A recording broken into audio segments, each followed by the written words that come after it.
Hit serials இனி டிவிக்கு முன்பே சன் நெக்ஸ்ட் ஆப்ல ஜாலியா எல்லாருக்கும் முன்னாடியே பாருங்க. இப்பவே சன் நெக்ஸ்ட் ஆப்பை டவுன்லோட் பண்ணி சப்ஸ்கிரைப் பண்ணுங்க. உண்மையிலேயே ஆனந்தி மேல அக்கறை இருந்தா அந்த கருணாகரன் வைஃப் கால் பண்ணி அழுததும் எனக்கெல்லாம் கால் பண்ணிருக்கணும். நீ மாம் கிட்ட ஏன் சொன்ன? அந்த கருணாகரனை வெளியே கூட்டு வரணுங்கிறது உன்னோட முடிவு. அதை நீ மாம் வச்சு நடத்திட்டல. இப்போ எனக்கு உன் மேலேயே சந்தேகமா இருக்கு. மகேஷ், ஐயோ சார், ஏன் இப்படி எல்லாம் பேசுறீங்க? மித்ராவும் எனக்கு நல்லது நடக்கணும்னு நினைக்கிறாங்க. அவங்க மனசு கஷ்டப்படுற மாதிரி பேசாதீங்க சார். அப்ப ஏன் கருணாகரனை வெளியே கூட்டு வந்தான்னு அவளையே சொல்ல சொல்லு. ஆனந்தி உங்க மேல எவ்வளவு நம்பிக்கை வச்சிருக்கா பாத்தீங்கல்ல. அந்த கருணாகரனை வெளியே கொண்டு வந்து ஆனந்திக்கு துரோகம் பண்ணிட்டீங்களே. மித்ரா, நீ மாறிட்டேன்னு நான் நம்பினேன்.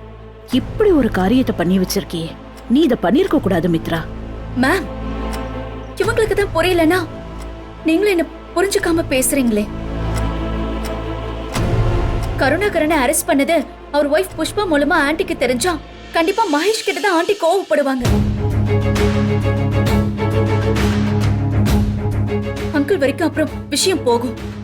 தேவையில்லாம மகேஷ் ஃபேமிலிக்குள்ள தான் பிரச்சனை வரும். அது வரக்கூடாதுன்னு தான் நினைச்சேன். அதே மாதிரி கம்பெனியோட பேரும் கெட்டு போக கூடாதுன்னு நினைச்சேன்.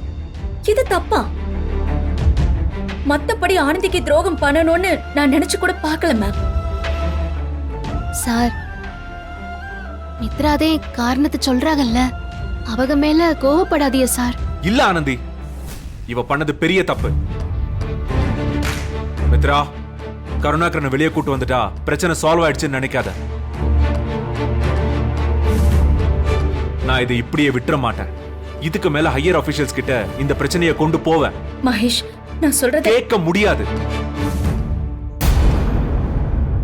என் கம்பெனியோட பேர் கெட்டு போகாம ஆனந்தியோட வாழ்க்கையை எப்படி காப்பாத்தணும்னு எனக்கு தெரியும்.